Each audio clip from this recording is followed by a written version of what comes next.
everyone. So I often coach people for interviews, and every time I do that, I follow up after the interview to ask how the interview went. And I often get feedback like, oh, it went well. And when I probe further to say, oh, how well did it go? Like, oh, it was a good conversation. The interviewer was friendly, which is good, right? But when I dig deeper to say, what kind of questions were you asked? And then they go, I can't really remember any of the questions, or they weren't really serious questions. It was more a conversation. That worries me. It worries me because if you as a candidate cannot remember any of the questions you were asked, it's probably because you weren't really asked any critical question. And if you weren't asked critical questions, it's difficult to compete or show yourself as the best candidate. Okay, welcome to my channel. My name is Bosun Bankole and this is Random Chat with Bosun. On this channel, I talk about work-related issues, interviews, preparing for interviews, writing a resume, and all this neat stuff between finding a job and having a great work life. If those are the kind of topics you're interested in, please don't forget to subscribe and like. All right, Happy New Year! I know it's been a while, but I'm super excited to be here. I can't believe it's 2022 already. I don't know about you, but I'm just excited to be out of 2021. I mean, 2021 was a year with a couple of ups and downs, and you know, towards the end of that year, even when I thought it was ending on a great note, I lost a loved one, and that really threw a curveball into the year 2021 for me. Also, I'm glad that year is over, and of course happy to be in 2022, right? You know, it's an opportunity to start again, to have new goals, to have new dreams, you know, and to pursue old goals that we weren't able to achieve last year. So I'm very excited about 2022. And today I want to talk about unstructured interviews.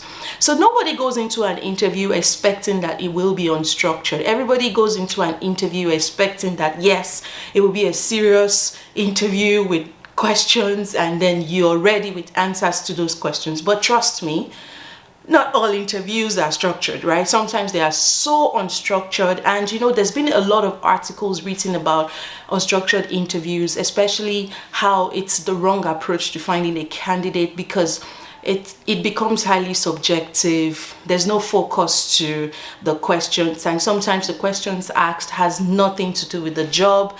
And you know, at the end of the day, if the interviewer is unable to say, oh, this is the specific reason why this candidate is better than the other, it becomes, you know, entirely dependent on gut feeling, which is why it's been heavily criticized. But people do it, right? So as a candidate, you need to be prepared to be successful even if the interview was unstructured. You know, last year I got a new job and I had a couple of interviews, and you know, that really opened my eyes to unstructured interviews and why you should prepare for them as well as you prepare for structured interviews. So one of the interviews I had last year, it started first, of course, with the initial call, and then the first interview was with the job owner. It was so unstructured, you know, where there were some questions, but it was just here and there. And then at the end of the day, I moved on the rest of the stages, and it went through 5 stages of interview. And at the end of the 5th stage, I was pretty confident I was going to get the job because I knew at the end of, by the 5th stage, I was asking myself, what more do you want to find out about a candidate that could make you go that far, go as far as 5 different stages of interviews? But at the 5th stage, I got a feedback that I wasn't selected, and it was such a random feedback. So I was upset, and I sent an email to say why wasn't I selected? And they got back to me saying I wasn't selected because I didn't have enough experience in a specific area. And trust me, I went through the interview with no serious focus on that area. So it got me confused. I'm like, well, you didn't even probe, you didn't even ask as much question. But I came out of it smarter, knowing that even if interviewers are not as prepared or are not as diligent, the candidate can change things by being prepared for those unstructured interviews and leading the conversation where necessary. So how do you become successful with unstructured interviews? The first thing is, once you go into the interview, in the first 5 to 10 minutes, you need to decipher if this is going to be a structured conversation or not. I mean, if it's all chatty, no specific focus on the job, the questions is everywhere, it's probably going to be an unstructured interview. And once it helps you, if you know ahead of time that this is not going to be a structured interview, it helps you to know what answers to give and how to chip in the right things to ensure that you leave that interview with a note about you being the best candidate for the job. So first thing, figure out in the first 5 to 10 minutes if this is going to be an unstructured interview. And once you know that, the next thing is, once you start chatting and it becomes random, take advantage of small chats to chip in great things about you.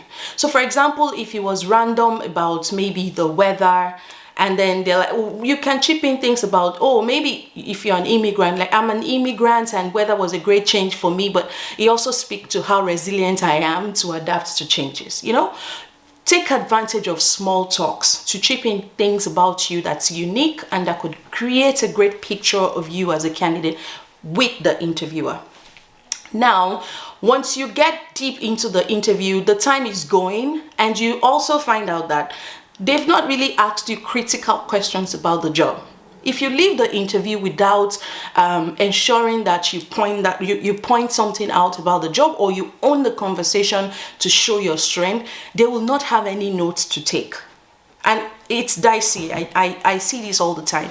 When some interviewers come out of the interview and then they say, I can't remember anything about the candidate. If you've not asked critical questions, you won't remember, but it's the candidate can own the conversation and ensure that you give them things to remember. So if you're seeing that, it's getting closer to the end and they've not really said anything about the job, call out the things you found out in the application process. Say, for example, I read the job description, I figured this and this and this are some of the things that the job requires. Is that accurate? If they say, yes, that's accurate, then start chipping in things like, yes, it's similar to the project I worked on here. Yes, it got me excited because I've had this knowledge somewhere that I could apply easily. It's one of the next thing I want to work on. Just something to call it out so you can start to show your strength. And then an unstructured interview is not the one you attend without asking questions. Really, that's the only way you can own the conversation. Ask questions. And when you ask questions, for example, you're a finance person, you're asking a question about a particular new initiative that's happening in your industry, or maybe a government initiative that's starting and affecting finance decisions and stuff.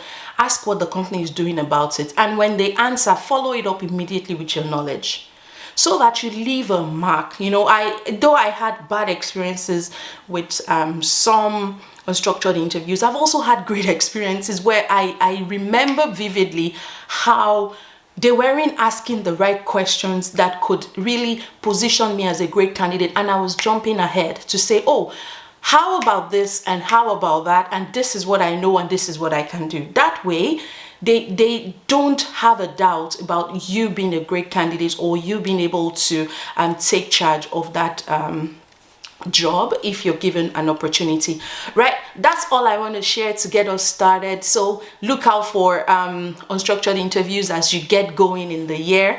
Don't leave anything out, right? So that it gets you prepared. A couple of things I will be talking about in the coming weeks is, of course, how to have a Canadian style resume. That's going to be a real deep dive into what recruiters look for in your resume and how to have the right resume to put forward. And then I'm also looking forward to doing something for people who are working and who are looking for how to change jobs when they already have one. Okay, those are great things I'm looking forward to discussing with you. So if you've enjoyed this, don't forget to like Don't forget to comment, and of course, let's connect on LinkedIn. I've left my LinkedIn link right in the chat box, so don't forget, let's connect. It's gonna be a great year ahead. I'm super excited. I hope you are as well. Take care and have a good time.